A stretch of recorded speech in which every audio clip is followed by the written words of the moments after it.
Friends, আশা করি সবাই খুব ভালো আছো। আমিও খুব ভালো আছি। তো এরকম বৃষ্টির মধ্যে ঠান্ডা ঠান্ডা ওয়েদারে আমার তো ঘুরতে যেতে খুবই ভালো লাগে। তো মেঘলা মেঘলা ওয়েদার ছিল, তো আমি আমার বরকে বললাম যে চলো একটু ঘুরে আসি, দামোদরে জল ছেড়েছে, চলো দেখে আসি কেমন নদী ভরেছে।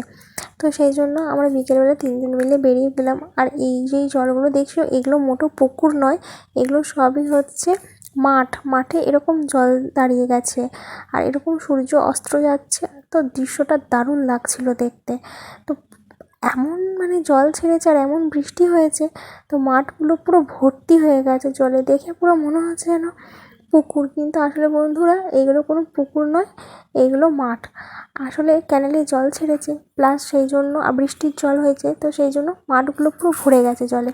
তো চলো তোমাদেরকে দেখাই ক্যানেলে কেমন জল ছেড়েছে। তো আমরা নিচেই নামি বাইকেই বসেছিলাম, বাইকে বসেই ভিডিওটা করেছি। আর তোমরা দেখতে পাচ্ছ কতটা জল ছেড়েছে, প্রচুর জল ছেড়েছে।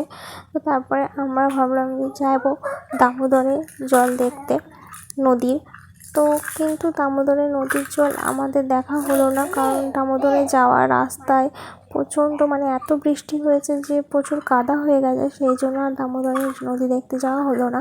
কিন্তু তোমরা এই ব্রিজটার তলাটাতে দেখলে বুঝতে পারবে কতটা জল ছেড়েছে আর কতটা বৃষ্টি হয়েছে। পুরো পিলারগুলো পুরো মানে ভর্তি হয়ে গেছে জলে। তো আর দামোদরে আমরা যেতে পারিনি, তো সেই দুঃখ নিয়েই আমরা বাড়ি চলে এলাম।